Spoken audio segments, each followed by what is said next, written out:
Well, what's the crack, everybody? Season's greetings. Welcome to Buckshot, episode 168 for St. Stephen's Day or Boxing Day or whatever day you want to call it yourself. The 26th of December. Oh, jeez. Are you swelled? Are you? You're swelled from the grub and all the lovely presents and all the rest of it. Although if you're hearing this as a Patreon, you'll be getting this on Christmas Eve. As a little treat for yourselves. Oh, my thanks, as always, for the fantastic year with Patreons and everybody who's listened and shared and all the rest of it. We have a Patreon special got recorded on Sunday night, just gone, with three of the most special Patreons you could ever ask for. Sharon, Anne-Marie and Davey.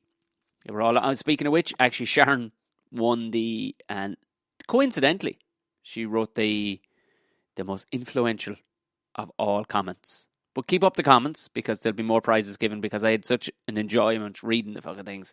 Keep up the comments, sharing the screen grabs. Comments, basically, you leave it, as a comment and a rating and review. A review, I suppose is what you'd call it, on Apple Podcasts. Or wherever you get your podcasts. If you're allowed to leave a review, leave it, send me a screen grab. Sharon's one actually inspired other people. As a result, I actually got a couple of messages going, I just saw this on your Instagram. Never once listened to your podcast. Don't know why they're following me on Instagram. Maybe it's mustache talk they're into or whatever. But they started to listen as a direct result of it. So, but special shout out to a couple other people. Bernard, there was a guy, James, and Gaz left an unbelievably nice one as well. Shout out to Gaz, long-term Patreon. So, you're getting all your stuff for extra. If you're bored over the Christmas, some new people are after coming on board. If you're bored over the Christmas and you're like, I don't know what to do, go sign up as a Patreon. Do yourself a favour. All the videos are up there from the interviews. So if you want to put a face to whatever you're fucking have listened to or haven't listened to yet, there you have it. And there's no fucking ads. There's no ads. There's also the merch shop too if you want to get some stuff. I'm pretty sure T Republic will be doing sales or whatever. But the t-shirt prize for the best review is going to Sharon. So, there you have it. Thank you very much, lads. Thank you very much. Hold it together for Christmas, you know what I mean? I know you'll be thinking about rowing and stuff like that, and you'll be going out of your fucking head. Go take a walk. Ease off the drink, because that'll be fucking... Because I know it's the number one thing people are going to be... And if ever there's going to be rows, it'll be this Christmas. Because people are just stressed out of their fucking head. But look at... We're nearly there now, lads. We're nearly there. We're nearly over the hill. We'll be alright. We'll hold in there. Be good. It's been an alright year. A shit year, but, alright. You want every year to be a good year. It was an alright year, We didn't go to war. Just have a major fucking dose on our hands. But look, who knows? I'm trying to be optimistic. I'm definitely being optimistic. I think it's going to be an alright year. You've been smashing anyway. Everybody's the numbers have gone up on the podcast. People have just been feckin' lovely through the whole fucking thing. So, from my end, all I can do is take the positivities from it. Yeah, there you have it. I recorded today's podcast on Tuesday. So, he is a very funny bloke. Jesus, man. I mean, he would deny that he's in any way successful, but he's unbelievably driven and successful. You don't just, Dara will suggest that he just, I just meandered into this situation and it just happened. That doesn't happen. It doesn't. You got to work your balls off, and he does. But a very, very enjoyable chat. A chat, I'm listening back to it, it's like, we're all over the shop here, which makes for great conversation. Not quite as wild and as fucking loosey-goosey as with Craig the previous week, but a fun chat. Again, I had to nip off. You'll hear it in the podcast why I had to nip off. We recorded like an hour and a half or something, but I had to fuck off because I had to get tires. Tires are boiled as fucking eggs on the car. So the only slot I get before, hopefully as you're hearing this, I'll be down the country visiting the parents. I had to put good tires on the fucking car because you'd never know what you're going to hit. So I had to go get tires. The most bland bloke thing you could ever... Absolutely no glamour in it whatsoever, which kind of juxtaposed to the chat about being, doing shows for MTV and stuff like that. which I think is kind of perfect. I had a ball. I've always enjoyed hanging out and chatting with Dara. So sit back and enjoy. And if you want to see the video, go over and become a Patreon. But for now, sit back and enjoy the lovely, mighty, and fantastic Dara Quilty.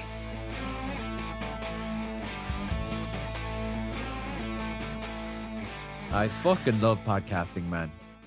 Look at me, nude from the waist down. I didn't know there was a video. I would have brushed my hair. No, you don't have to brush your hair. You're too lovely. In fairness, you could just rock up. You're one of those fuckers who can just rock up and messy hair and go, this is how, no big deal, guys. You'd think that if you saw me in New York City mid-quarantine, I fit in the African-American neighborhood I was living in. Due to the nature and texture of my hair, I had the world's greatest fro during the quarantine. And for years, people say, you should just let it go natural. And then I saw myself in like July in New York when I hadn't been to a hair stylist. I looked insane. But in all fairness, everybody, like, you're talking about fucking hair, Dara. I've ended up with a mullet. Now, to be fair, it is intentional. So this video is on Patreon, okay? If you're not on Tom's Patreon, you can't see this. Like, it is, I don't know if it's a fisheye lens. The setup here, it can't be a webcam. It's high def. It looks like you've got Botox. You've got a handlebar mustache that looks like it's been Hulk Hogan at the tips. It's either bleach or you've gone grey. And you've got a mullet. Yeah. Oh, it's I mean, they talk about transformations. I've just slipped into what I'm supposed to be, really. Just a bloke with a handlebar mustache. And man, you look fucking great, man. Not that you didn't look great the first time I was on this podcast, which was in 1994, but now this is unreal. Yeah, I think quarantine and lockdown has probably suited me somewhat. I've been eating a lot more native meats. Yeah, I've been hunting a bit more. You're a hunter. Yeah, you still do that. Yeah. And well, I don't know. Was it part in Ireland? Was it part of any? What did they have levels? Was it part of a level 3? Hunting is allowed. No, I listened. It never came into play. It never came into play once you could stay inside. 2 kilometers of your zone. But right, 2 kilometers is fine when you're in Wicklow. I'd say you're practically walking up to the window. I'd say, and I couldn't do it myself, Tom, but I would say the least likely environment for one to catch COVID-19 or pass COVID-19 onto another person would be hiding in a bush in camouflage with a shotgun on for 4 hours by yourself. That's the whole idea being is that you're actually just avoiding. And if you're avoiding coronavirus, and if by chance you manage to snag a deer, then what is that? Venison is what they call that. Yeah, venison. Yeah. It's the king of all meats. It's the absolute daddy. I don't think I've ever had it. Is it nice to eat? What is to the layman who shops in Aldi? Is it steak? Like, I am from South Dublin, so I have eaten duck. And you would think a duck is like a chicken, but it's not like a chicken because it's brown. What is venison, like a steak? It's a steak crossed with a duck. That's roughly what it is. It's lighter it's much easier to chew because there's next to no fat and it's much more tender. Oh, but yeah. It's got a ducky vibe to it in that they're all out munching the same stuff. Basically, they're out gamey, just hanging out, just munching pretty much the same things. And then in terms of like protein or nutrients, is there a difference between that and what you're getting from the cattle? You're getting way more from the rule of thumb is normally if the animal is fairly active and jumpy, then you'll get good energy from it because as a result, you're basically eating what they've been eating. But like cows just meander around, just arson. Oh man, barely. Like you could beep the horn driving past the field, and you might get 2 cows looking up at you. They're so disinterested. It's not even fucking funny. Like they just meander and just arse about. Whereas deer are all the time like, hey man, is there a party on? What are we doing? What sketch? Yeah. So they're all the time amped up. So there's next to no fat in it. The protein levels are through the fucking roof.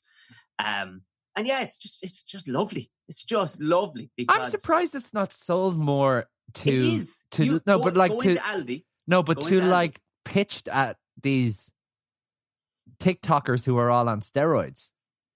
I don't know why it's not. I don't know. I guess it's not commercial. There's nobody, like, it's not commercially driven like beef is here. Like, you know what I mean? There's very few people are farming deer. The only people that are acquiring deer are blokes like me that go out and actually go and find it. Don't they have to cull deer in Dublin's Yeah. Phoenix Park?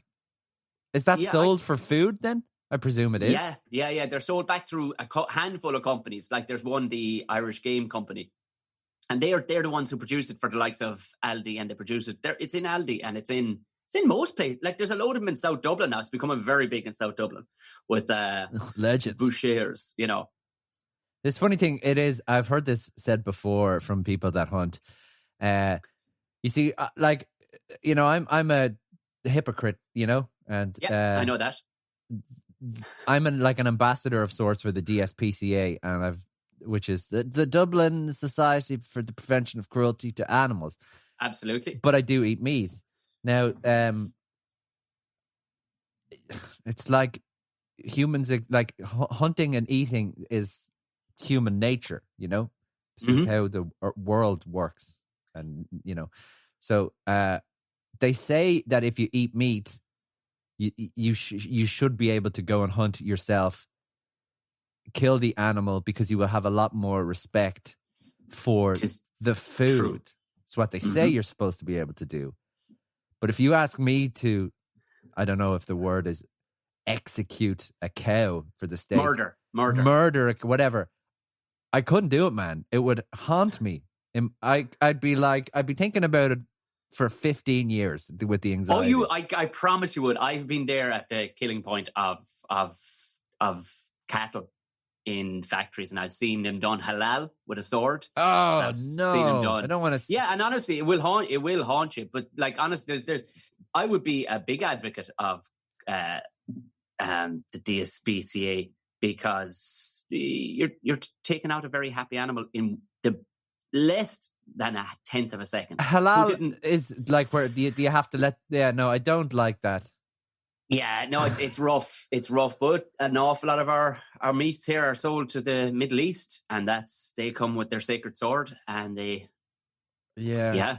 It's, you know, well, the world is cruel anyway, but like, yeah, this is opened up lovely, hasn't it? You're very welcome to the podcast, Dara Quilty. When does the podcast start anyway?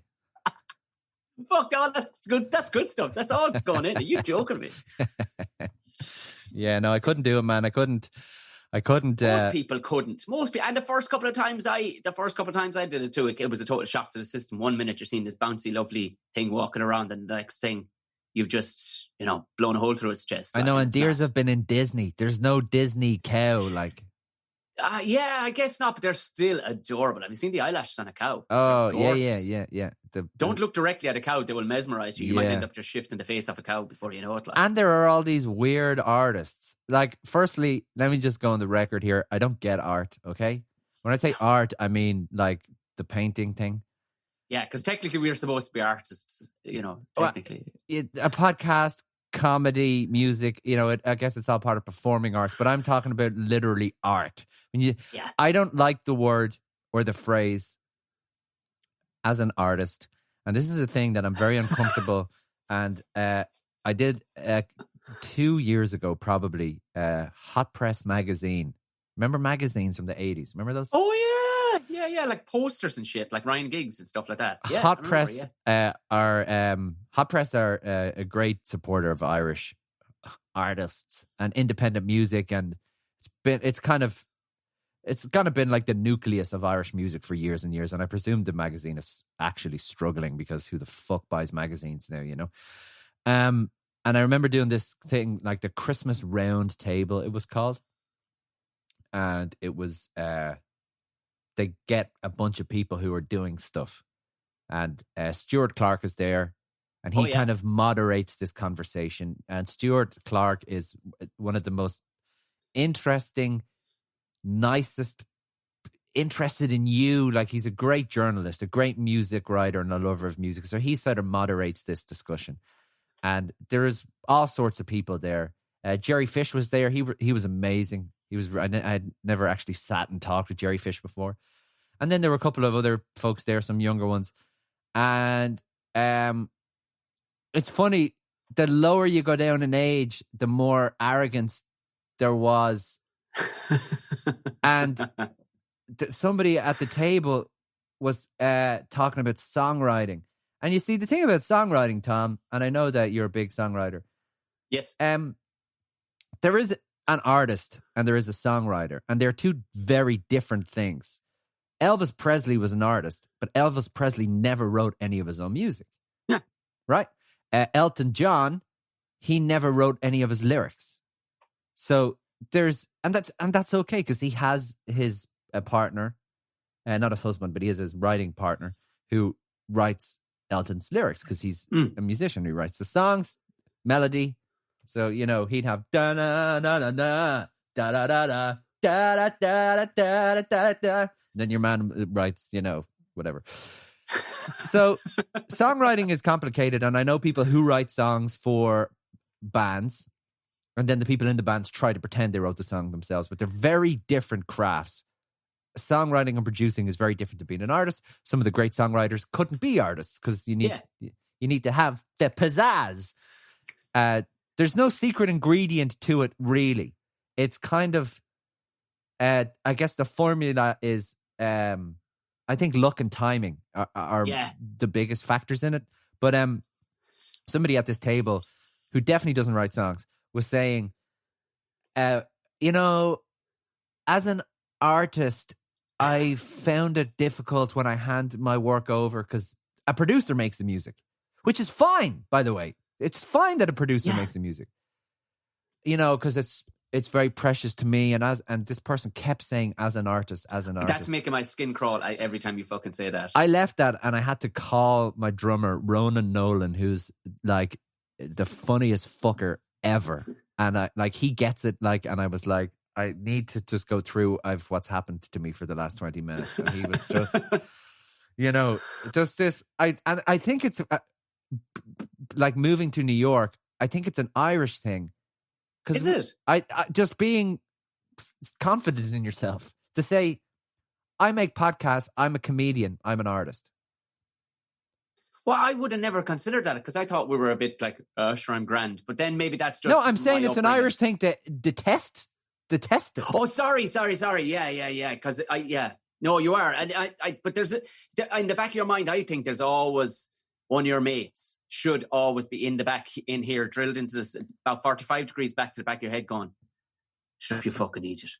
Just to keep you some way online. There has to be. And I have one. Have you? Yeah, of course I do. He's great. I won't say his name. He listens to all of my podcasts, and he's sorry, I have coronavirus.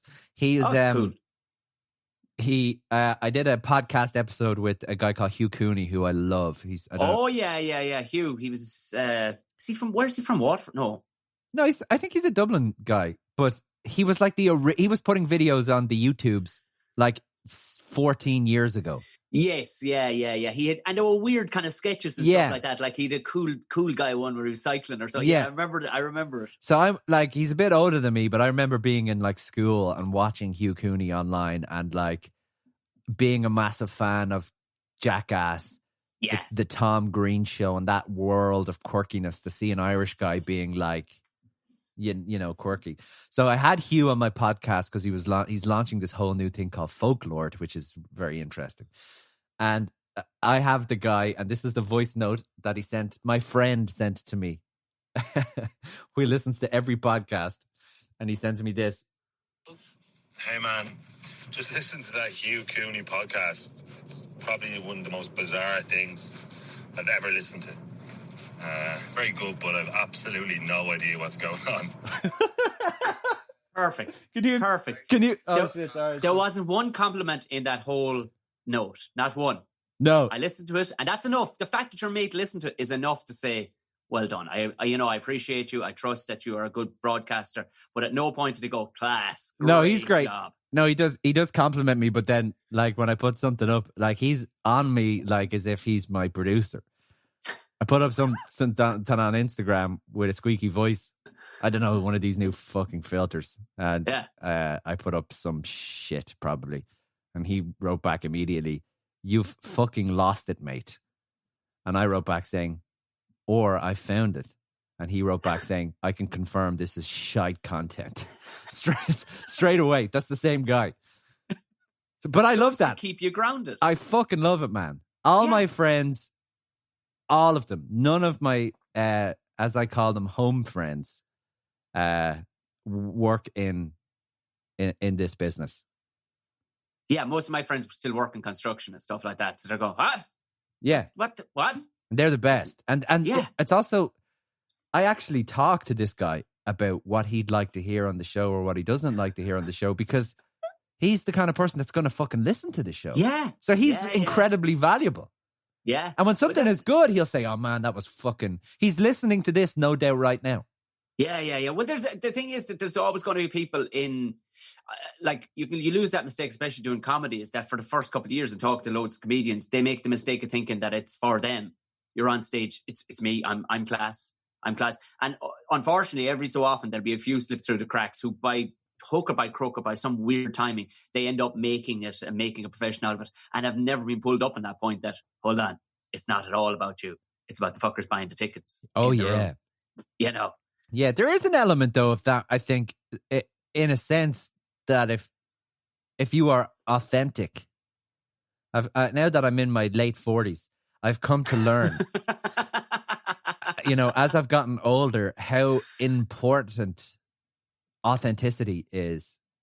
Because if you go back to what I was saying earlier on about as an artist, if you take Billie Eilish, who, undisputably is probably the biggest emerging pop star of the last 2-3 years. Yeah. Right? Yeah. For some reason, there always seems to be one female artist who's the biggest in the world. Before Billie Eilish, it was Taylor Swift. The Illuminati, they have a... Yeah. It's an arranged thing.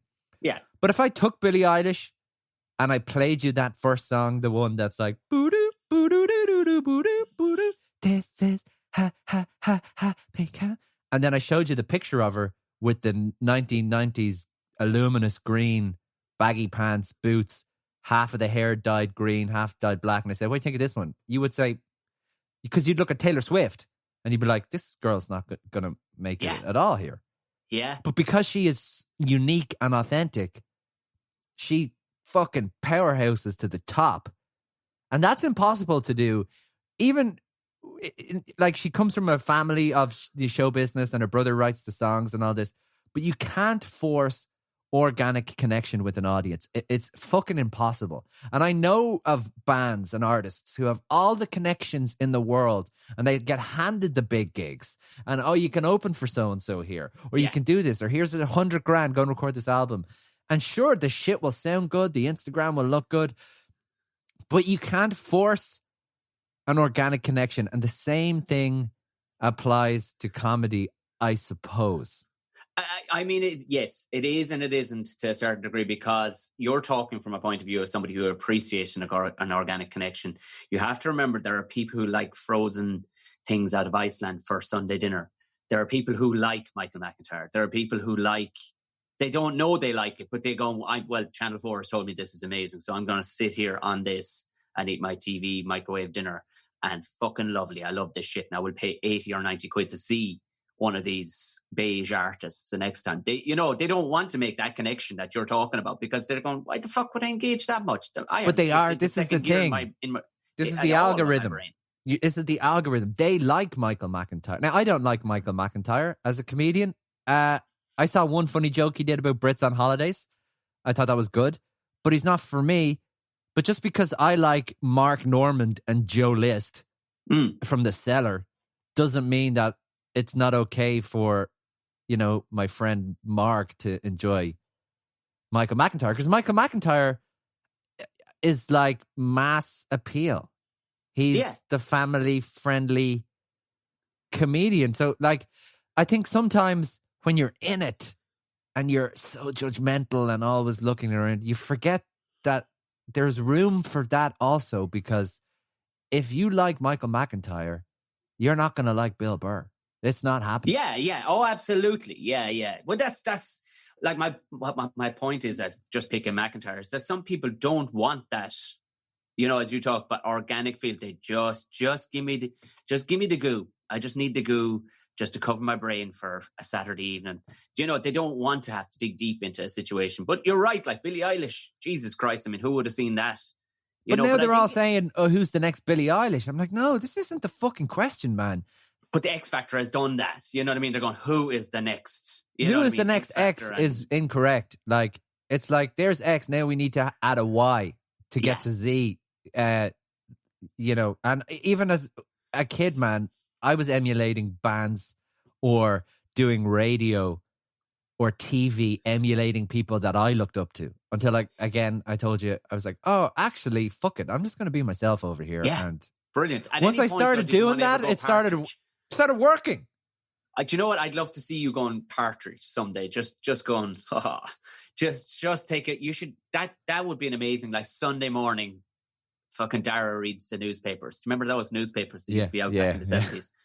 Just Dara reads it, but giving it full, you know, skirting around the edges of possibly, you know, racism, you know, and all the rest, and just being Dara if he was born maybe 50 years previous. But the thing about when I was, you know, I decided to finish in radio in Ireland because it was the time, it was kind of it was like really now or never sort of situation. I'd always wanted to move to America, and, you know, I was tipping on, you know, I turned 30, you know.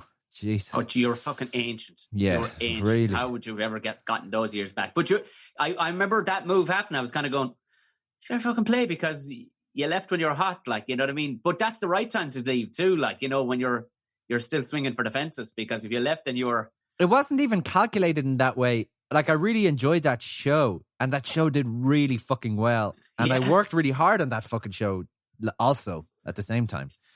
Because it was on a station that was struggling in terms of ratings, and that's all that matters, evidently, in the world, is ratings.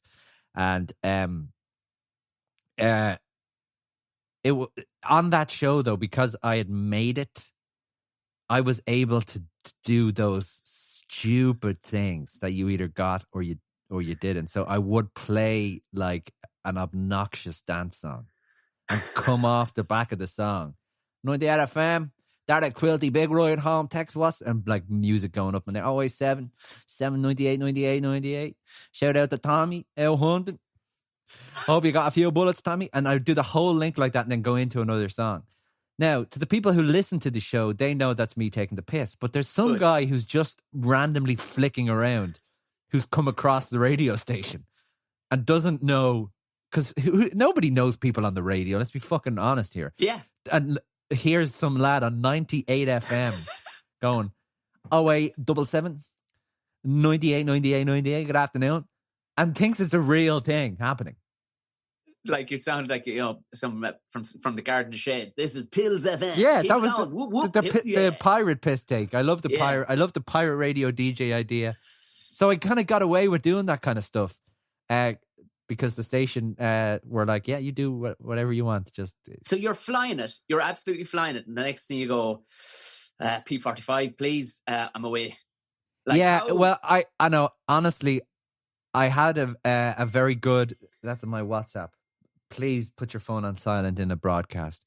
I had a very good relationship with the program director, and he was the person that offered me the show. The short version of the story is it was presented by two guys, Dermot and Dave, who were the golden boys of that radio station. Tony Fenton, Lord rest him, he was sick, and they were to move to Today FM, and it was all part of this grand plan, but Tony got his disease accelerated, so they got moved quicker than planned. And then I got called into an office. I think I was 25 turning 26 or 26-ish. Yeah, 5 years. Yeah, it would have been 25, 26. And he said, close the door. Jesus. I was like, okay. Zip. And he goes, everybody, every single person that has listened to this podcast, that's exactly what they thought. It's go time. So he goes, Dermot and Dave, are you interested? I was like, yeah, I like their show. Yeah, why? What about them? He's like, no, they're moving to Today FM. Do you want the gig? And I did not see it coming. Like, I didn't see 98 FM on my horizons. I was on Spin. I was doing the Zoo Crew Hot 30. Brian and Dara texted now. And, 98 FM's grown up, It's grown up. It's for grown ups. And I was like, fuck, but they have money at the same time. Like, oh, holy hell. And I was kind of prepared. I was going to go to America then, but because Brian had left the show. And I was like, all right. Shit, right. Just in my head, man. Wasn't actually going to do it because I'm a procrastinator. But, in my head, I was like, all right, Brian's taking a break. I'll take a break and I'll go off and be a rock star and Jimmy Kimmel and all at the same time. And the offer was there. And I was like, holy fuck, are you sure? And he was like, yeah. And then obviously above him, there's a manager who going, well, Quilty is an eighth of the price of Dermot, Dave and producer. So let's get him in. So they brought me in. They let me name the show. They let me do the clocks of the show, which is how how the hour works. Very boring, but there's news. It has to happen at that time. How many songs, ad break, and come up with these games. It was really, really, it was very creatively satisfying because I had this pre-established relationship with the program director, who was the guy who put Brian and Dara together on the Zoo. So we're just he's a great broadcasting mind, and we clicked. So he knew if he offered me that gig, he could trust me with it. We worked on it together. It was great. But I had told him that when I'm out, I'll tell you. Okay. So I was able to go to him, and I was dating somebody that was living in New York. I was doing long distance, and he was like, "Are you moving?" I was like, "No, not yet. Not yet. I will be, but I promise I will tell you." So I told him well in advance, sort of as a courtesy.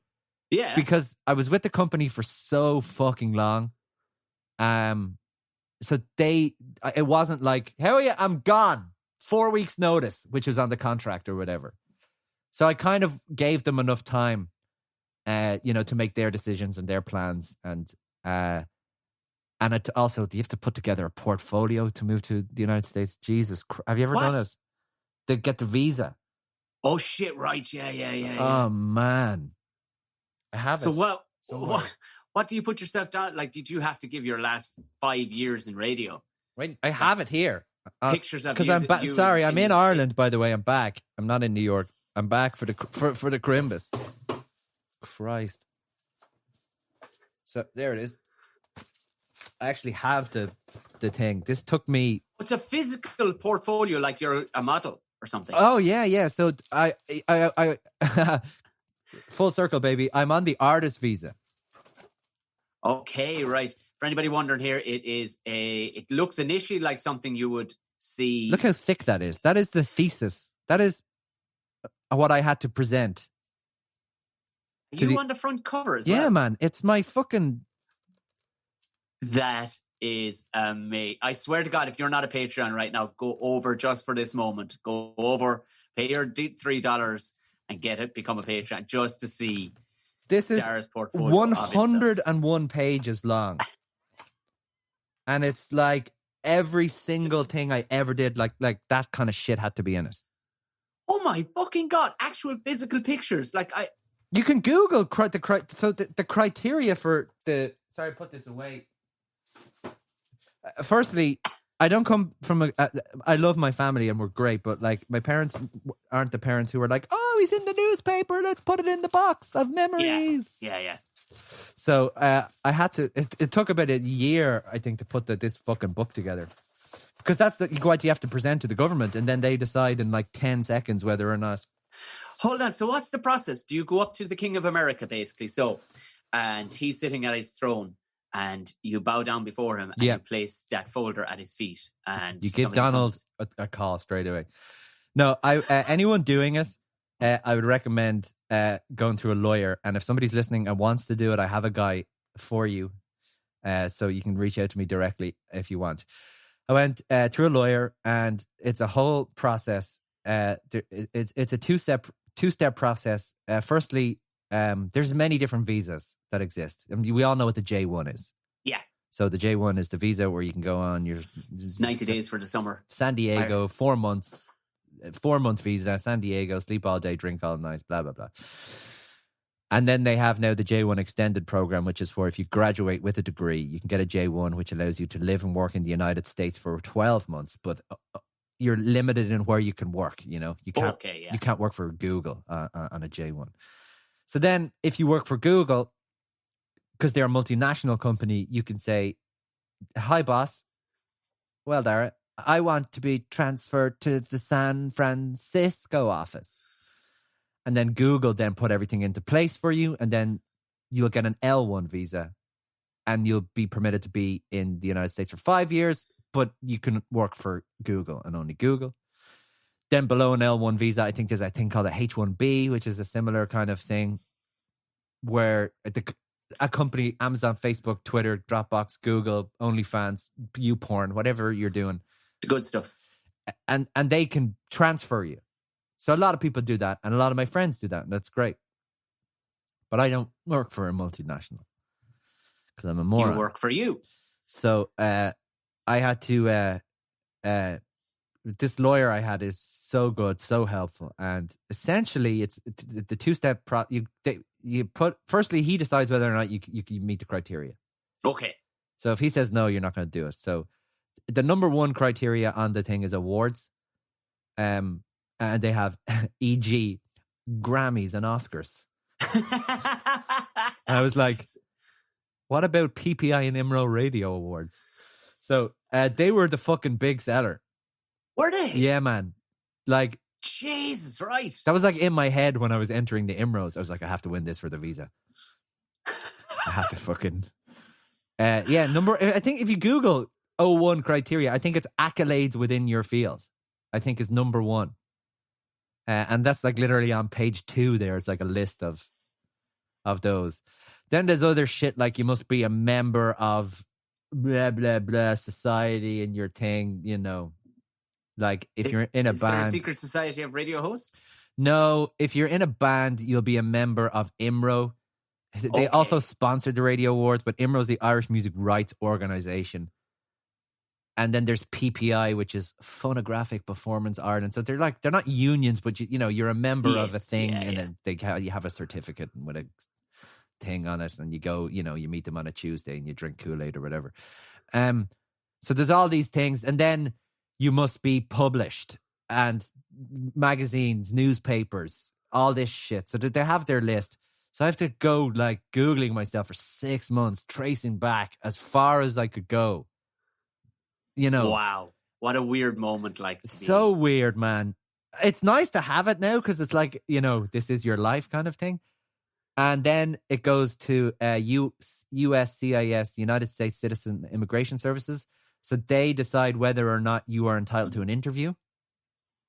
And that happens in Vermont. So they pass you. And then you've got to go into the embassy in Dublin for your interview. Oh, Jesus, right. And that is fucking 5 minutes long. Tops. And that guy says, yeah, no.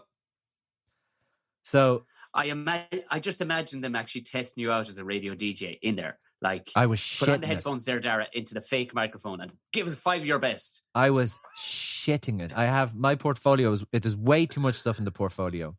My lawyer told me, he said, so there was an interesting thing that they did with the O1.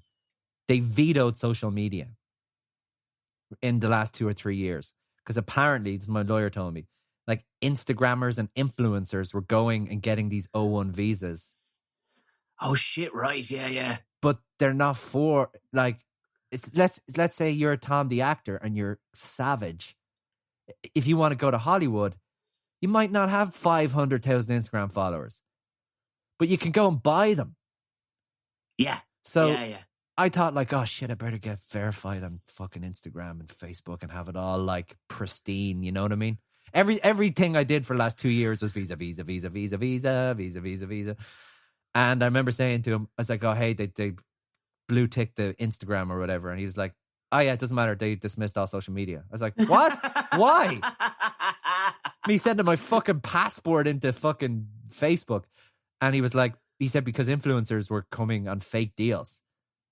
So they which is good, I guess, because the visa is for an O1 is for somebody working in sciences, like if you're like Yeah. Pfizer vaccine. Does But that are you beneficial to the fucking country you're going to? That's the point of overall. it. Or if you're an actor, a musician, a comedian, a dancer, whatever, that you have a unique skill that an American doesn't, basically, is the idea.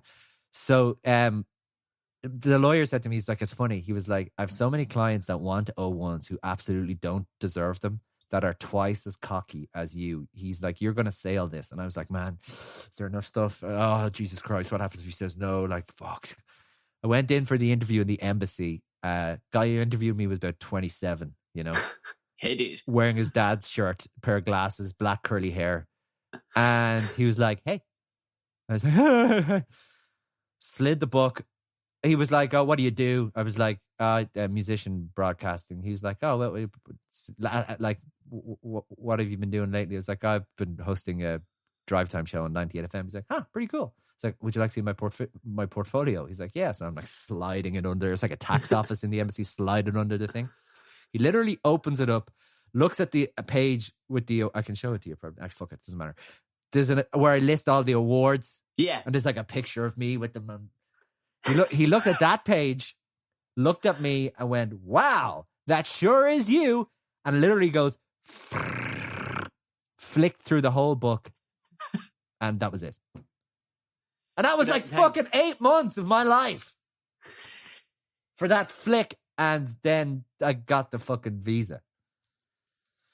Well, you had, like, the thing is, I mean, had you put in no work whatsoever, and the chances are, because you didn't have the social media to back you up or anything at that stage, so you could have caught somebody in a bad fucking mood too. It's luck and timing. That's the thing. Too. Like, there is a thing called request for further evidence that can happen, and that's okay, where they need more evidence.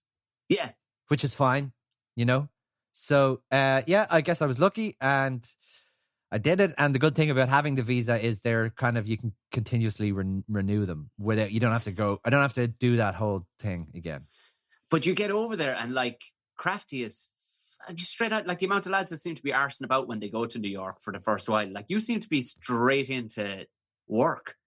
Had you stuff lined? You had stuff. You see, you make yourself out to be like I just float with the wind and whatever happens. You cute her, like, you land over and all of a sudden Dara's like, okay, Dara's now he's on MTV. He's Mr. MTV now, right? Okay, is there nothing this whore can't do? Like, no, I'm not. Like, I'm not working. I'm contracting. I'm a contractor. We're all contractors, Dara. We're all contractors. So, yeah, I've been doing bits. So I'm yet to get my own show.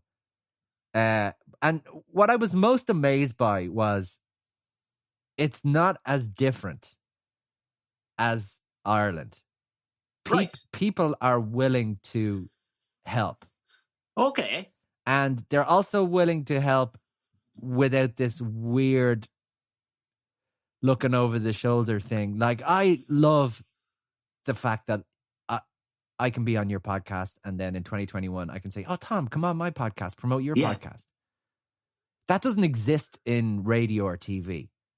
I suppose it doesn't. Yeah, it doesn't. You're dead right. Yeah, that's a really valid point. Competing networks, there are no more radio stations. Even with my band releasing music, there's like 3 radio groups in Ireland. And because I work for one, the other 2 won't play. So it's kind of like, people are like, he's got an advantage. I'm like, no.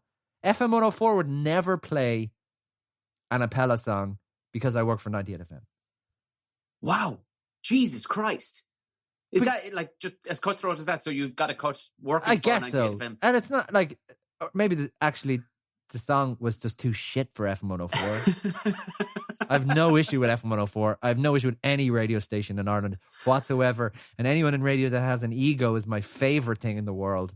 When the ego in the radio, especially in Dublin, because all you need to do is drive 100 miles west and you and your existence is when the station runs out, So I was... what I found most interesting, the first, I did something for MTV. It was 99 questions or something like this. Okay. and they had like all these famous people on it, but they couldn't find enough people for each episode, so I was asked to go in and just like answer some questions on camera. I was like, yeah, Absolutely. obviously. So it was like, who was your first crush? So I answered these fucking 12 questions. And I think TRL was on at the time. It was filmed in the studio, and that was really fun. I think I made it into, these were all shorts, but it was really weird. It was like Zara Larson going, my worst habit is me creaking my neck, like cracking my bones. And then it comes to me going, you ever fart in bed and go, and that made it on. And I'm like, I'm between Zara Larson and Ed Sheeran.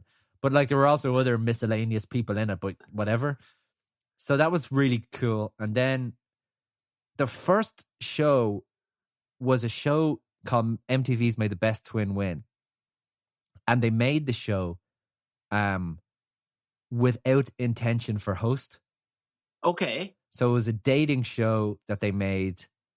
Kind of a fun idea where it's like, and Americans, they're all so good on television. Like they're all born unbelievable, media trained. Unbelievable. Like you watch it, like even a house building program here, and everybody's kind of going, well, sure, like, I mean, we hope we get and you watch a house building program in America and they all just, dun-dun. Well, of course, we're delighted to have our contractor on board. You're like, how the fuck? I know. You can't, what? It's something else, isn't it, really? Unbelievable. So this show was the idea. So it was like, the contestants or whatever signed up. So you got the guy sitting at the table and they've made a set, and his date appears and sits down. And he's like, oh, hey, I'm Corey. I am Chantel. And then next minute, Chantel's identical twin walks out. But our friend Corey has no idea there's twins. Okay, right. So that's the angle. Right. And then it's like they're competing to win the guy. It's kind of silly, it's supposed to be a silly show. And like I think one time there was the twins came out and it was like, oh my God, you're twins. And then a fucking triplet walked out as well. Nice. So I think the idea was we'll let like the magic happen. It'll be more reality TV. Okay. Esque. So they did it, and I don't think they were entirely happy with, because like that takes a lot of producing, and then the producer needs to be able to stop the flow and say, can you say this, can you say that, which is very difficult to do, right, for a 20-minute show. So they said maybe we'll put a voiceover on it. So but it works. It always works. It works so much better because people expect, I know it's a great notion. So often you'd see these shows and it's a great idea. Oh, this could be really funny. But 9 times out of 10, your average Joe or Josephine, regardless of how good they are on camera, ain't fucking funny. You know what I mean? Oh, yeah.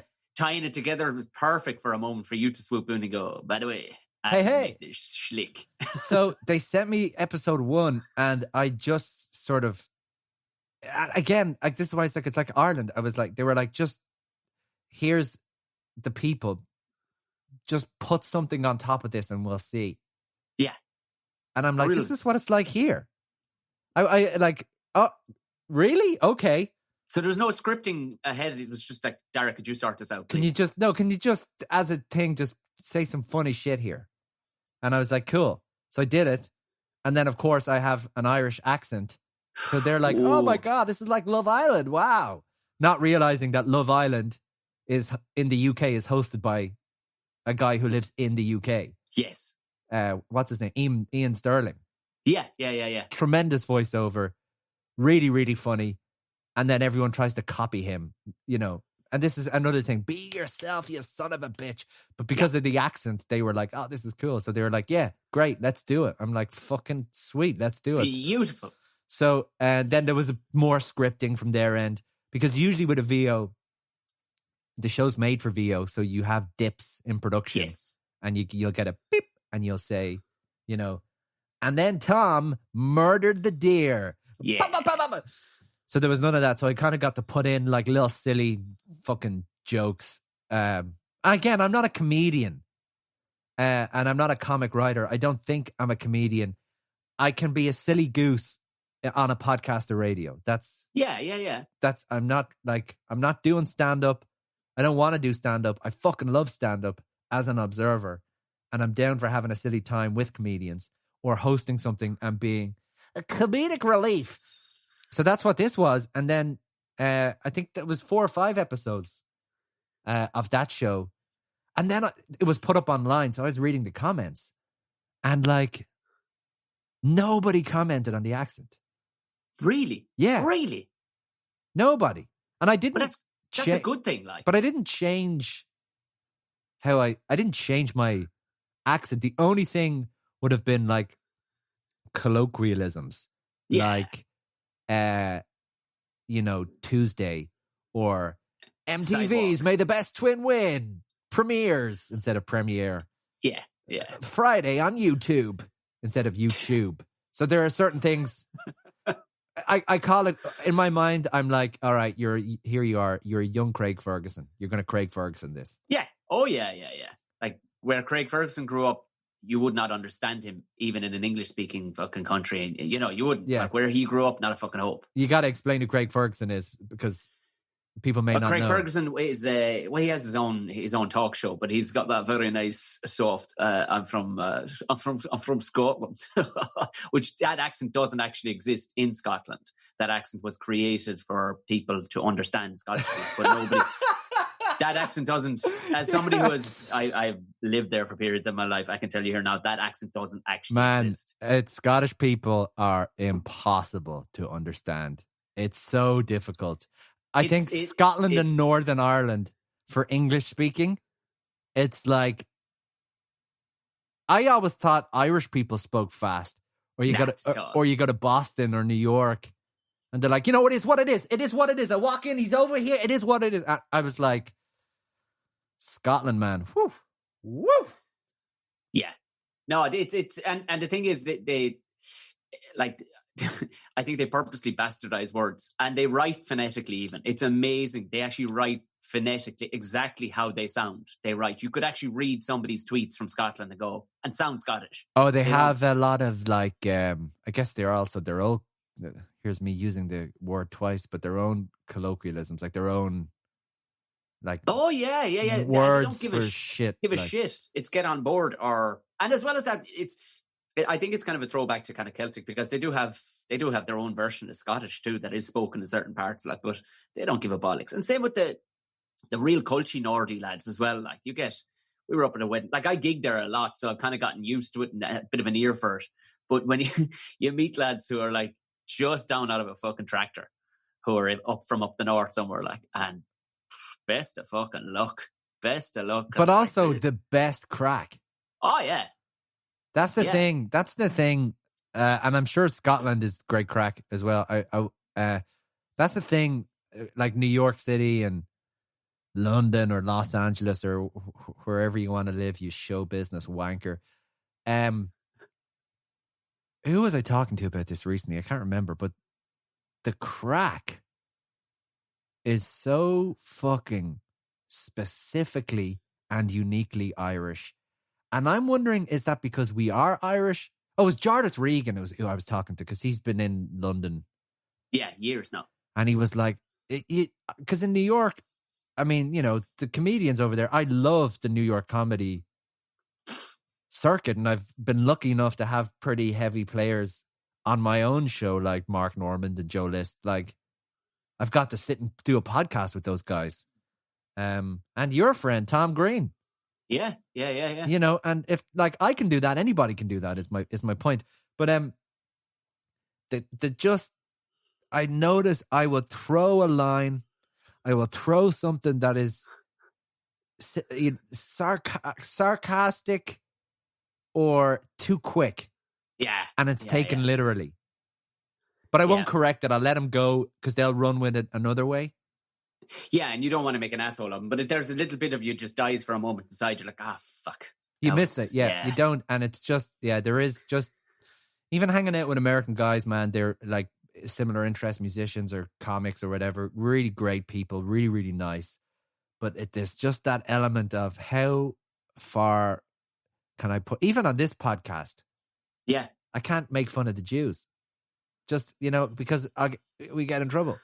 Yeah. But I think everything's open season. I remember actually just, and it's not a name drop, but because it's somebody who you would both know of, and he's a he would seem like a ball breaker. Is Bill Burr. I was drinking with Joe DeRosa at a festival a couple of years ago, and Burr had just come off stage, and he was kind of waspy about it because it was in a big tent and there was fucking light Was beaming in this from the door. the Vodafone Comedy Festival? Yeah, when he did 2 shows back to back in the hottest room in the world. In the hottest room in the world, and they didn't put a porch on the front of these giant tents. So every time you open up the 2 days of summer that we have in Dublin, the sun just came roaring through, and like 2,000 people all at the same time. You immediately can't help it but look away from the man who's on stage, and they look at the door. It's just a natural thing when a door opens, everybody looks, and he went, "For the love of Christ, would somebody close the fucking door?" Yeah. I saw. I've interviewed him. He was great. I've never met him. So you've hung out. Go on, tell me. Oh, so it was just so DeRosa and myself, because we've been drinking the day before, and we were back on it again. And we fucking started with whiskey, the bastard. And I can't, I was trying to hold myself together, but he's a hardy fucker when it comes to drinking. But he loved the vibe of, like, every time somebody came over that I knew, we were ripping into each other. It's like, "Oh, you can't, wait the fuck." Do you know that vibe? Yeah. And DeRosa was just going, "Oh, Jesus Christ, this is exactly the kind of juice you don't get enough of this on a communal scale. You'll get the odd person that can speak to each other like that." But he says, "You've spoken to at least 15 people. He's an East Coaster though, isn't he, DeRosa? Yeah. Yeah. And the next thing, Burr came in and he sat down. It was kind of funny to see people scurrying around. Now, I was like, "Oh, Jesus Christ, Bill Burr," but there was people kind of scurrying back and forth. But DeRosa immediately said, he goes, "Man, we have to move to Ireland." The way he's been speaking to people and they've been speaking to him, and just the ball breaking at levels we wouldn't even fucking be able to keep up. And we were like, "Really?" And it was just immediately started giving each other shit just for the fucking laugh. And then Burr started just giving everybody shit like that was coming near us. It was very funny to see. So I know people that have hung out with Bill Burr, and there's a weird thread online of people who have had Bill Burr on their podcasts and like then go on to talk about the trauma afterwards because he's so iconic in comedy. And I think I only discovered this recently. There's 2 guys in New York that I'm enjoying at the moment. Chris DeStefano and Yanis Pappas. Yeah. And they have this podcast called History Hyenas that is so fucking New York, but it's so funny. And Chris DeStefano looks like the biggest American douchebag jock ever, just like physically. Yeah. But he's so not that, you know what I mean? Yeah. And they had Bill Burr on, and they were talking about the whole thing on Reddit or something, I don't know, about like there's a whole like post-traumatic Burr disorder thing going on. I was like, because all the comments were like, Burr was at home with Yanis Pappas and Chris DeStefano, because Burr's from Boston and then moved to New York and was a later addition to LA. So by the time Bill Burr moved to LA, he was like famous. Yes, of course. Yeah. So he had kind of, I suppose, done the groundwork in New York where there's more stage time. So you could see Bill Burr like almost lost with Chris and Yanis because they're so they have so many insider fucking jokes. And you can see like Theo Von and your man from the YouTube's H3H. Do you know about these people? What? Like H3H. No, I have no idea what you're speaking about right now. It's something, and they're big. They were like YouTubers. Then they had a podcast, but they get like millions of views. And Bill Burr, but your man that hosts it isn't like a comic. And Bill Burr went on, and it was just like, oh, it was what happened? It was just awkward, and I think I can't remember the guy's Ethan something. It's Ethan Klein, maybe he was just nervous and intimidated by, oh shit, it's Bill Burr, I better, And then there was this whole thing about Bill Burr and Theo Von. Oh my God, that was so awkward. I saw that podcast, and this is my take on that. There was, especially in America, it's very much earn your fucking stripes, and you're nobody till you've earned your stripes. And it's kind of, it's not so much here anymore. Like, it's not so much here anymore because people come with Instagram game now, unfortunately, and they are a package that promoters are looking for. So they all immediately, their ego jumps up and you're going, hold on, you jumped 3 years here and you definitely do not have the talent to do that. But all right.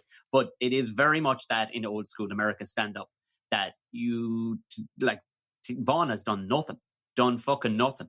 And Burr would speak to everybody at that fucking level. Like, he was trying to, like, he had a waspy edge in him, but I had so much whiskey on board, I didn't give a fuck if it was Bill Burr or fucking Bill, my father. Myself and DeRosa were having our own crack. But this is what I was getting to, is what I know of people that have hung out with him. He hates the fucking fanboy. He hates it. He wants to be with a lad who likes sports. Yeah. He doesn't want any fucking nonsense. Oh, God, Bill, oh, you're so inspiring. Do you have any tips for me? Because I want to do... He wants exactly what you're... Well, I wanted to fight him just for a mess fight. Like, I can remember I was being an annoying bastard. Myself and DeRosa were going to arm wrestle and stuff, just being fucking pains in the hole. Like, but you could see he was laughing, kind of going, you're such fucking meatheads, the two of you. I've landed on the two of your arm wrestling. Look at you fucking assholes. Yeah, like, but that's what he wants, come on, Bill, I'll fucking fight you. But I remember talking about cars with him. That was a moment, because at the time I was doing a kind of a weird kind of side gig where I was teaching people how to drive Ferraris. And that was it. I remember he just wanted to see the picture of the Ferraris I drove and stuff like that. So, but I remember going, we should definitely fight. At some stage, we should definitely fight. Yeah, but that's... you know, and I was probably being a pain in the hole after a while, but you could see it. He was okay with that level of, like, not one mention of comedy. You know, there was not that I was even conscious. I actually didn't give a fuck at that stage, because I'd seen some amazing comedians anyway. So I was like, whatever, Bill, you're whinging about... Yeah, but brown nosing, man. Did you stop whinging about the fucking door? And he was like, oh, I said, you're the only comedian here who get away with whinging about the fucking door being open. For the love of the fuck, man. Let us have one sunny day in the whole fucking year, will you? We're trying to appreciate it here. You're not that special. And he was, but he came on. We went over to Whelan's afterwards. I think he dipped out after a while. Well, yeah, would he now be spotted like in Dublin now? When you were out with him, were there a lot of... No. Really? No. He's just a fucking skinny, bald white man. Like, you know what I mean? Nobody... No. But he came to Ireland and sold out the 3 Arena, man. Yeah, but people probably came from Galway to see him. Yeah. As well as Cork. You know what I mean? 3 Arenas, nothing. Like in... You know, like... I don't say it's nothing, but you know what I mean? He does have that fan base now, but it's a handful of Vicar Streets, like, you know. Like, Tommy Tiernan would get spotted much quicker. Oh, and in Ireland, yeah. You know what I mean? Like, of course. So yeah. I don't like, you know, it was nighttime too. It was busy. Now the entire horde that was walking over was coming from the festival anyway, and they were heading to Whelan's, because you know that upstairs bit in Whelan's. Yeah. That all stinks of piss and is always sticky. They've cleaned it up. The bar, the lounge upstairs. Yeah. Oh yeah. That's a nice 1940s. Yeah. Where, the VIP area. Is that what that is? Yeah. All I know is that they know how to charge for drink up or anything. But I was fairly full. Yeah, you need the purple, yellow, green, and pink wristband, I think, to get up. Yeah. But DeRosa, we stayed on it, and I think Burr tipped away. He probably wasn't up to speed with the sauce too. Like, are you still in touch then? Did you stay in touch with DeRosa since or no? The odd text every so often, yeah. The odd text, and we're still, you know, we follow each other on social media. But I mean, has he done this? Blokes don't fucking go hanging out with each other either, and we don't. You know, I don't text anybody. Like, but has he done the show? No, I must actually have him on. You should get him on. We spoke, and he was like, "Absolutely, let's fucking do it." Just never. That's how I'm making friends in New York, man. Through the podcast. Yeah, like all my friends are comedians in New York who have been on my podcast. Yeah, comedians are grand and all the rest of it. Like, you know, they're grand. But there's other interesting people out there too. Like, you know what I mean? So tell us more. We haven't spoken about fucking Apella at all. Oh, yeah. Well, you see, so we did episode 4 of... It was back in the early 50s anyway. We did it when we recorded on a wax spool, I believe. And got it. We recorded it into 2 spoons. And it was fun, actually, because it was upstairs in the International Comedy Club in Dublin. And it was in the middle of the day, and we had biscuits, I remember. And I think it was actually Yeah, it was kind of when podcasts were re-emerging in Ireland, and like I was very excited to be just to be on one. So I don't know what age I was then. So the whole thing with Apella was I wanted to record an album in full before I turned 30, and that was like 17 years ago. But I did it, man. I fucking did. I recorded it, I produced it, finished it, and I had 4 singles out there, but it stayed on my phone for 2 years. Jesus. And as I said, you know, getting wiser with age and all that shit, I kind of realized, oh, fuck, I'm afraid of failure. I'm afraid of I release this album and I don't immediately become Brandon Flowers from The Killers. I've wasted my 20s. You know? So just look at your portfolio book. You haven't wasted your 20s. I know, man. You go really well on the side of a bus. It's fucking like, it's all a facade. And I've spoken about this many times on many pods, is when you're highly insecure, you need to develop a facade and a shell. When you're an Irishman and you're getting WhatsApps from your friends going, what the fuck are you doing?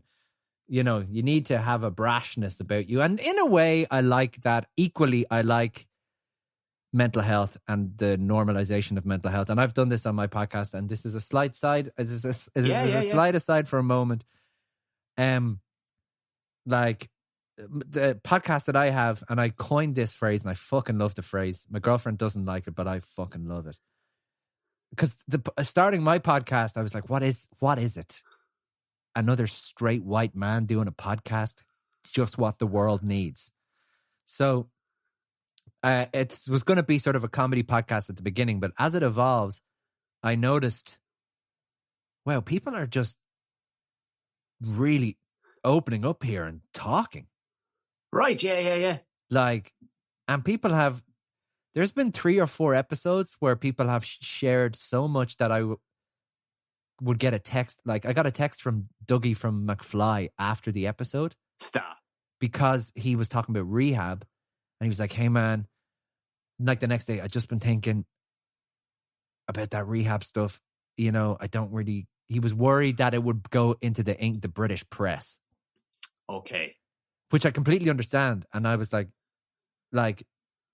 hey, firstly, man, you spoke so eloquently about it. All the context was there. It was 14 minutes of an hour and a half podcast. I'm going to send you the audio. Like, I don't want to, the whole point is to not sensationalize anything. And the fact that you are talking about it is normalizing it, because you're not the fucking guy who went to rehab.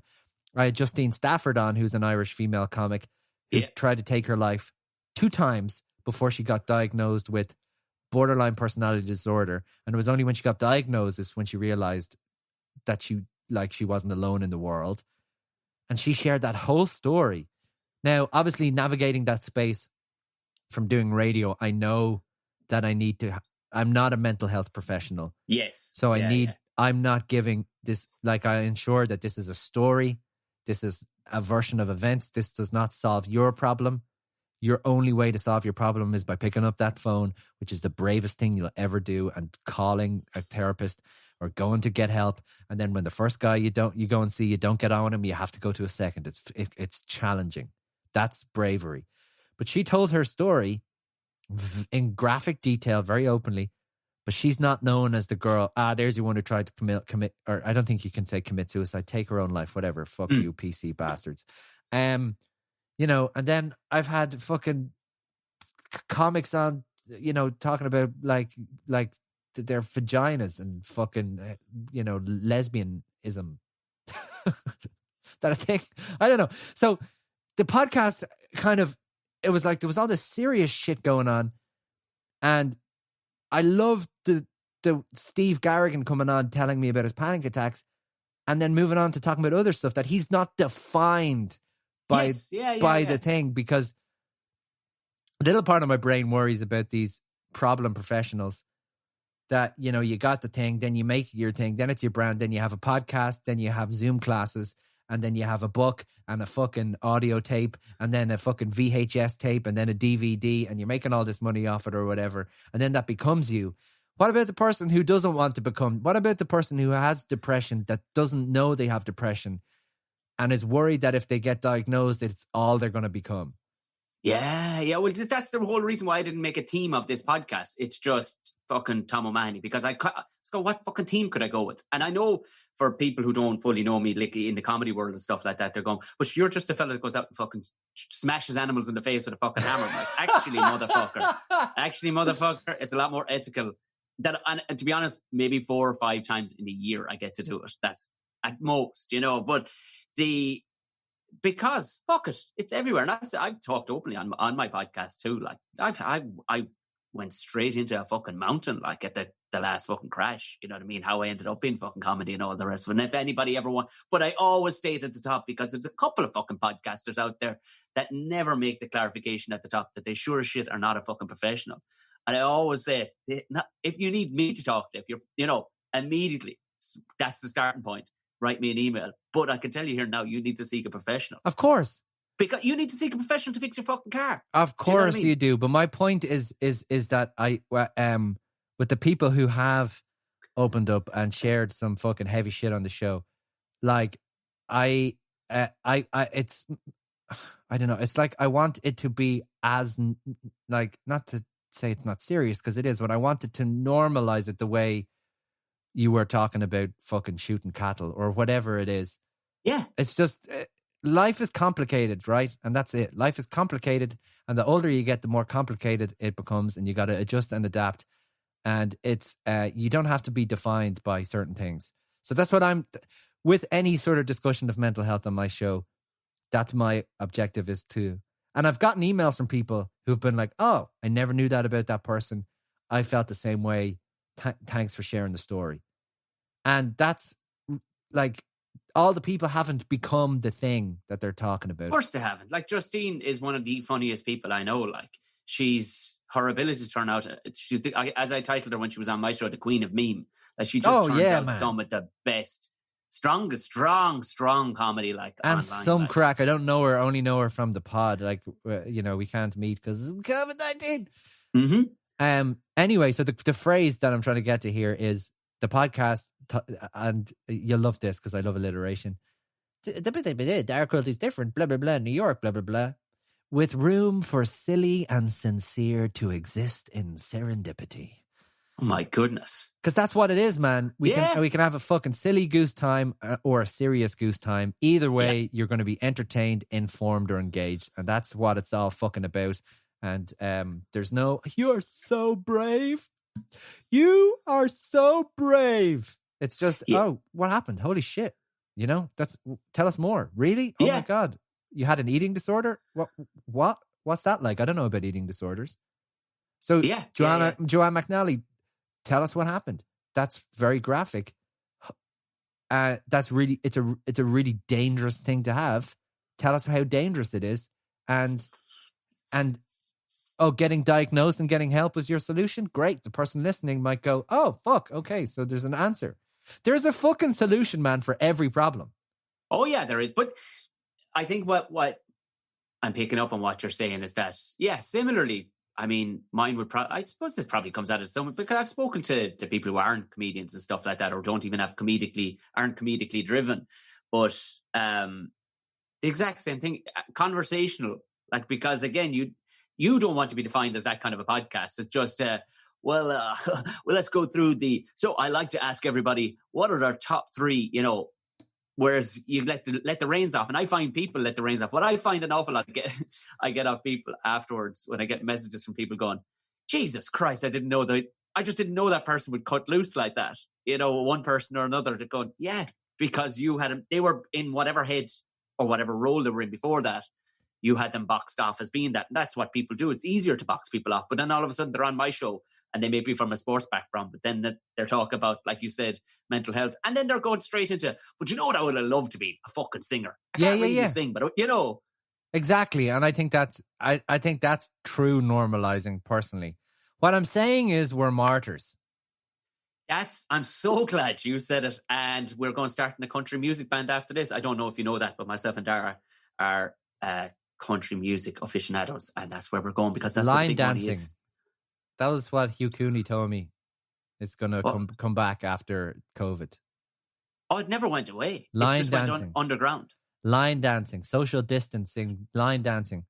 Anyway, your initial question was Apella, so I'll finish that. I told you that was an aside. I was afraid of failure, and I just decided we were coming back to Ireland for a couple of months, and I kind of like to use time well. So like the pandemic happened in New York, and it was very tragic, and a lot of New Yorkers died. There were 16,000 cases a day at one point. Ooh. And you know, that's the big picture. So what can I do for the big picture? Stay the fuck inside and wear my mask. So that's what I did. Now, what am I going to do here?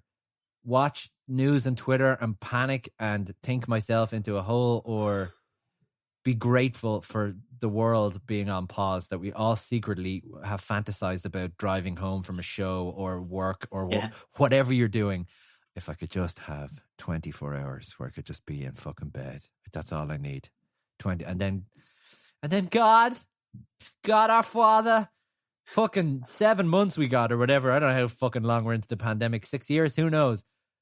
I was like, holy shit, a pause. I've moved to a new country. Sure, work options are limited now and I can't get a meeting, and iHeartMedia is shutting down and Viacom is closed until fucking 2057.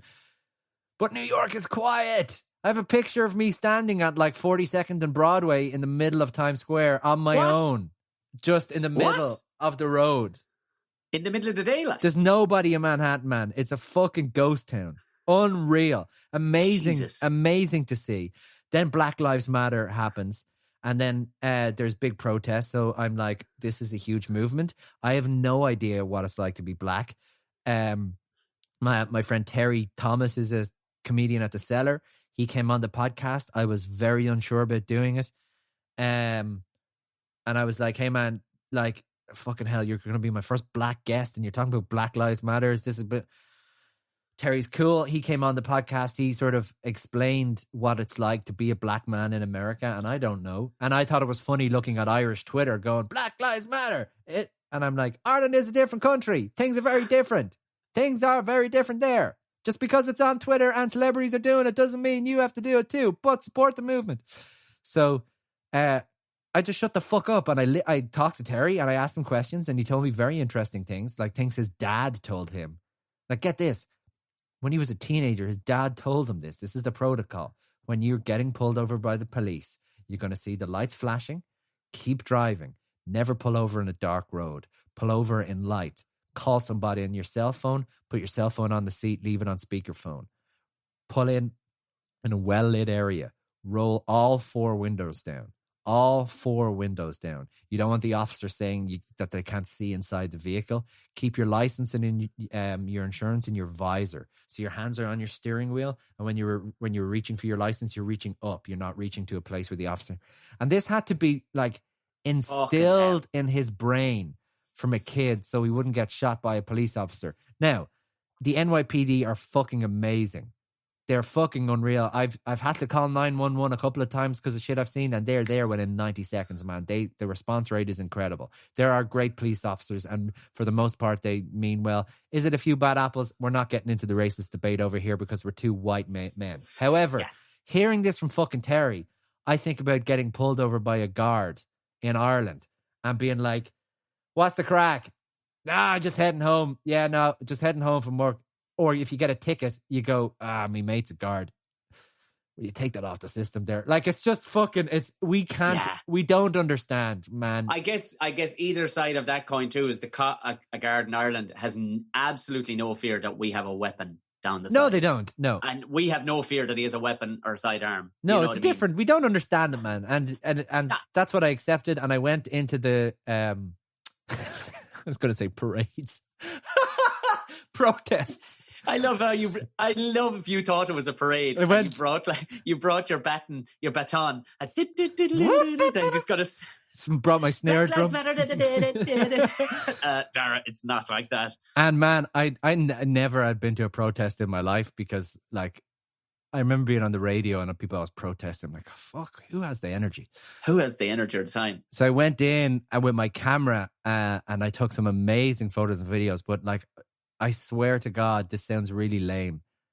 the fucking energy of 7,000 people marching up 4th Avenue in Manhattan with like their different chants. It was like, you could feel it. Like, it was really, really strange.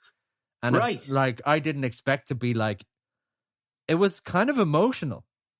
Again, a thing that does not affect me whatsoever. I was like, oh my God, you have empathy for other human beings. So I went in and What is this feeling in my chest right now? What is wrong? It's I thought I was a sociopath. God damn it. So it was incredible, the power. And I speaking to Terry about this, I saw no violence from the police in New York City. I saw no violence from the protesters towards the police. Sure, there were aggressive chanting and drums. And I heard some guy, he had a rolling PA system with a fucking thing going, fuck Donald Trump, fuck Donald Trump. And then everyone was like, fuck Donald Trump. Like, it was fucking crazy. It was only at nighttime it kicked off. And what it was people taking advantage. Of course, yeah. You know, and there was 10 nights of fucking chaos in New York City. I live in Brooklyn, so down by the East River. I had downloaded this app called 50 where you can listen to the police scanner. Stop. Sat by the river, man, listening to the police radio scanner with the That'll do your anxiety fucking loads. Oh man, again, I'm okay in chaos. Okay, right. It's when it's no. I'm okay with chaos. I've learned there has been events in my life in the last 2 years that have turned my world upside down that I'm going to talk about in 2021. I can't talk about it now, but Yeah. I've learned that I'm fine in chaos and a crisis, but I'm not okay if you send me a DM saying, hey man, didn't really appreciate what you said to me on the podcast there. I thought that I'm fucking off. That's it. Right, the week off, baby. I'm panicking. I'm crying. I'm vomiting. I can't keep down solids. So it's interesting. I've learned that about myself. Like, there was a shooting outside my apartment at 1:30 a.m. 25 rounds, a gang shooting. Jesus. No adrenaline rush. Huh? Yeah. It was weirdly okay. I'm like 911. Total snitch. Fuck them. Don't be shooting guns in the neighborhood, you piece of shit. Get out of here. I'm like on 911. I'm like looking at the license plate. I'm like, Charlie Juliet 6, November 7-7, heading west towards Williamsburg Bridge. Like, fucking calm as a cucumber. It's very, very strange. I'd never experienced a shooting before. And then, like, I'm down talking to the detectives. It was like a scene out of fucking... It was kind of like watching Grand Theft Auto from the 3rd floor of my apartment. Right, yeah. That's what it was like with all the cops with their things, like counting shell casings. So, like, I was down by the river and I'm watching, like, this fucking chaos in Manhattan. 5 choppers, listening to the police scanner, listening to them saying, like, we got 4,000, 5,000 heading east on the Brooklyn Bridge. And then, like, you see then the chopper moving down towards the bridge, man. It was fucking fascinating. There's the 8 p.m. curfew. It was like, and I moved to New York a lot as for personal growth. And I got that baby in the fucking fast lane in 2020. Jesus, did you what? You know what I mean? You're not going to get that in fucking Terra Nure or wherever. So there was all that going on. And in amongst this time, I was like, the pandemic happened. And then I revisited the album. And a producer friend of mine, I'm really lucky, Aidan Cunningham is his name, moved to Brooklyn as well. Him and his girlfriend live like a couple of miles away. And he has a studio in his basement. And he's a full-time mixing engineer, audio genius. So we went back at the album and remastered it. And it was like, fuck, these are great songs. Yeah. So then we decided to come back for Ireland for a couple of months. And I was like, I'm just going to pull the trigger on this now. Fuck it. Yeah. Even though my publicist is like, no, it's Christmas, terrible time to release. I'm like, we're doing it. So I released a new single on December 11th, which is a while ago now, but it's still up there on the YouTubes. If you search Apella Point of View. Point of View. Is Yeah. And that has like real strings and everything. And got to record a real string section, which is a big deal.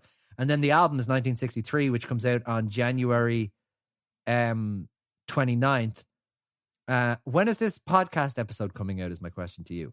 This is going to be going out since Stephen's Day. Okay. Well, I can't say what I'm doing yet, but I'm doing something very important with this record for the benefit of other people.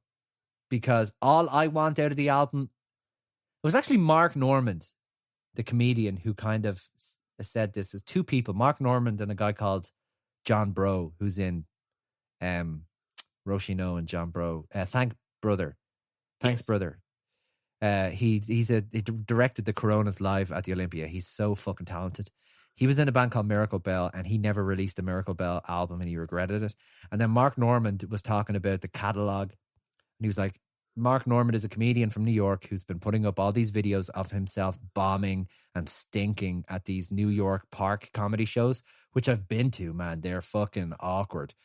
And he's like embracing how shit comedy's gotten in the pandemic, and he's using it, and he's growing audience. And he's like, the reason he said yes to my podcast was because he was like, these are all fucking the gym, man. I do all the pods. Yeah, of course. I'm working out, so when I get a Rogan, I'm fucking ready to go, you know? And he was like, life is a catalog. Just keep putting shit in the catalog, you know? And I'm like, fuck, man. I just need this Apella album to exist in the catalog. Yeah, so absolutely. My expectation with this album is that it exists. That's all I want. The song is out there. It exists, man. It'll be there forever. That's it. And when will we know what the purpose of the album is then? When can we know? I believe January 7th. January 7th. I can't say it now because this sounds, and I hate this shit, right? I hate this. You're contractually obliged not to fucking say it. So it's not even like big news coming, guys. It's just it's terms and conditions need to be clearly ironed out, and it's a very important reason I'm doing it. And I have to have that exactly in place before I can say what it is, because all I want is the record to exist. That's it. And I'm going to be able to do something with it for other people. Okay. I'm not going to make the money back in the fucking album, man. The thing cost me 30 grand to make. So what am I going to make that back from Spotify streams? Get the fuck out of here. You earn your whole, yeah. You know, it's a good fucking album as well. Like, for anybody who's wondering, like you will have come across it, I guarantee at some stage. But I'm going to put the link probably to Spotify link in the bottom so you can go through the entirety of it. But yeah, there are songs out there on Spotify and Apple Music, and there like every song is a music video as well, because I'm a weirdo and everything has to be perfect. So like it's like you just videos are great. The video, there was one was the City Limits that told it that. The social, that was directed by Andrew Houlihan, and the two actors in that video, Chris Newman and Essie Woods. I think Newman was in Red Rock or something. Handsome guy, very handsome. Big handsome fella. Yeah. It's great, but it tells a great story where you can absolutely buy into it. It's a piss take of the social influencer. Like it's beautiful. Like, it's a really stupid video, like really over the top. Like even there's a bit in the video where he falls off a chair, and the fall is terrible. Like, you know, and they're like, but this is the great thing about Ireland, man. There are these people who are willing to collaborate when I have no fucking money. You wouldn't get that in New York, man. To do City Limits, the video in New York is $25,000 for a day. Jesus Christ. You know what I'm saying? Yeah. No, I get you. We'll, that was fantastic. That was beautiful hanging out. I wish we could hang out longer, but I do have, would you believe it? Out of all the fucking strange things I have right now. What is it? I have to go get tires on my car.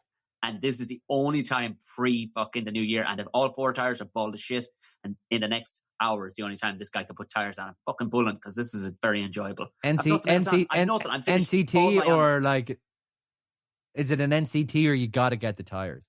No, the NCT, they just about passed the NCT, but the guy was like, dude, I'm going to pass this because the car. See, this is a fucking thing. People bring their car in for the NCT. I don't know why I failed it so quickly. It's because like women that were in front of me, there was this one woman that was in front of me and that dude, and they didn't have the boot emptied. The car was all covered in shit. These guys don't want to be under that. Take the caps off, baby. Take the caps off, baby. Have the car immaculate. The guy left me off, but I know it. We're going to get snow here at some stage and I'll be driving around on fucking eggs. And this is the only time. And I'm fucking raging because I did a bunch of corporate gigs, a fucking shit ton of them in the last fortnight. What are you driving? Oh, it's just a fucking Opel Insignia. I'm not driving. Well, I'm Mr. Daddy now. I don't drive anything fast anymore. I'm vintage, baby. I came back from New York. I needed a car. I got a '06 Ford Estate for €600.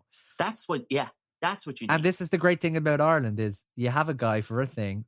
You always have a guy for a thing. Like you have your guy for your tires, and you don't have that in New York. And I had my lad, Arthur. He's a fucking mechanic who's 79, and I was, hello, Arthur, it's Dara. Hello, Dara Quilty.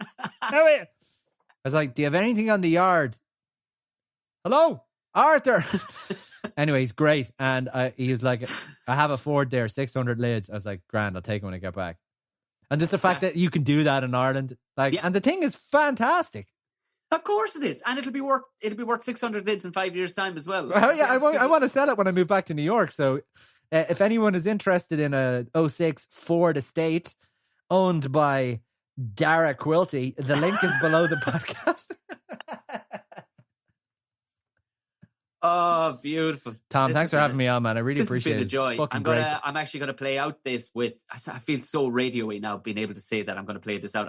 Because you are gonna send me the file of. Are you gonna put the song in? Oh, absolutely! Oh, I'm gonna put the song in. So we're gonna close it out instead of my the usual old theme tune. I'm gonna stick Point of View at the very end of this. Go look at the video. Your video is so intensely fun. You look like you're really enjoying. Very COVID, isn't it?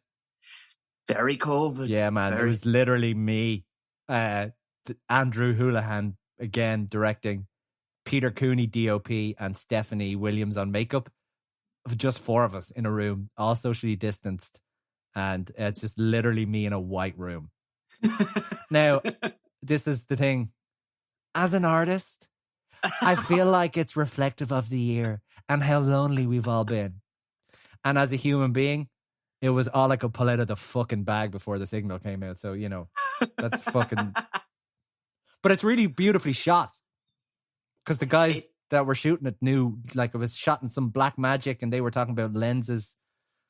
I don't understand it, but I know what I like, and I liked it. So this is what I need you to do, Thomas. We're going to close this out now, and you're going to... This is my only request. You're going to introduce my song in a calm manner, but you must get the artist, the song title, and the podcast title, and then you've got to hit the vocal of me singing. That's all. That's my God! Can you do that? Are you ready? What your podcast is different? No, your podcast. We're playing. Why my podcast? Because you're playing the fucking song. Yeah, but if people are already listening to the podcast, yeah, but you're gonna put the song in now in a minute, right at the end of the show. So what I need you to do is I need you to introduce the song and say, like, I need you to do your partridge here, and I need you to introduce the song, say the song title, and like finish on your podcast title, but the podcast title has to hit the vocal of the song, like the radio. Oh my God! Are you ready, Tom? So I think I'm ready. Okay, I'll take you through it. Right. So your name is Tom O'Mahony. Your podcast is Buckshot. And my band Apella. And the song Point of View. So it will be something like this. Thank you very much, Dara Quilty. I'm Tom O'Mahony. This is yeah. Sorry. No. See, I'm even nervous now. Sorry. Thank you very much, Dara Quilty, for an insightful interview. And now to close out the show, this is Apella, Point of View, on Tom O'Mahony's Buckshot. And then you've just done it. But I'm not fucking doing it. You've got to do that, and you've got to time it out just so then I start singing when you finish talking. I believe in you. Here we go. In 3, 2. Thank you very much, Dara Quilty. That has been a special experience. So coming up, guys, we are very, very happy to have, of course, Apella's Point of View. I've been Tom O'Mahony. This has been Buckshot.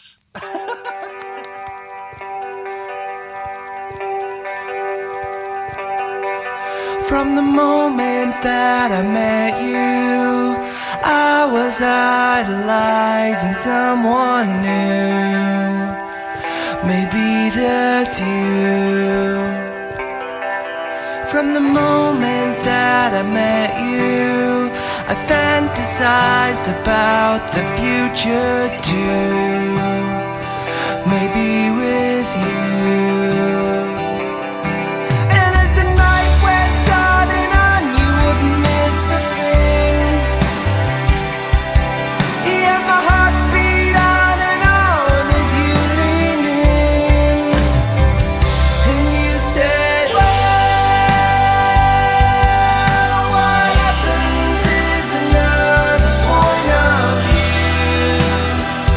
Maybe that's you. And you said, well, yes, now I might love someone new.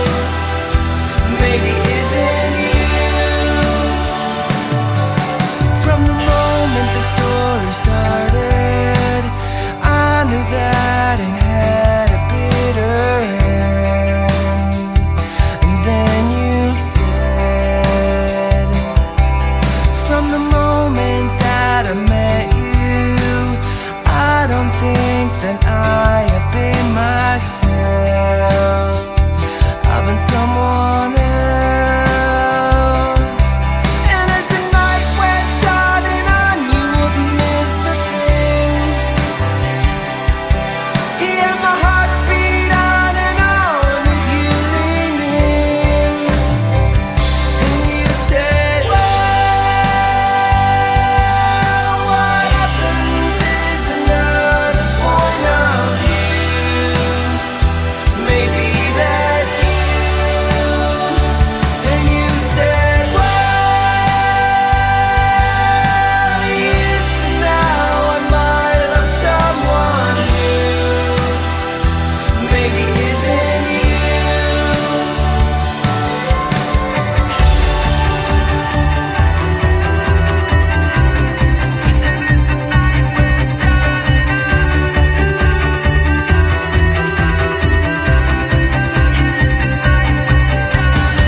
I can't make you believe in. I can't make you believe in. I can't make you believe in me. And you said, well, what happens is another point of view. Maybe that's you. And you said, well, yes, now I might love someone new. Maybe isn't you. From the moment the story started, I knew that it had a bitter end.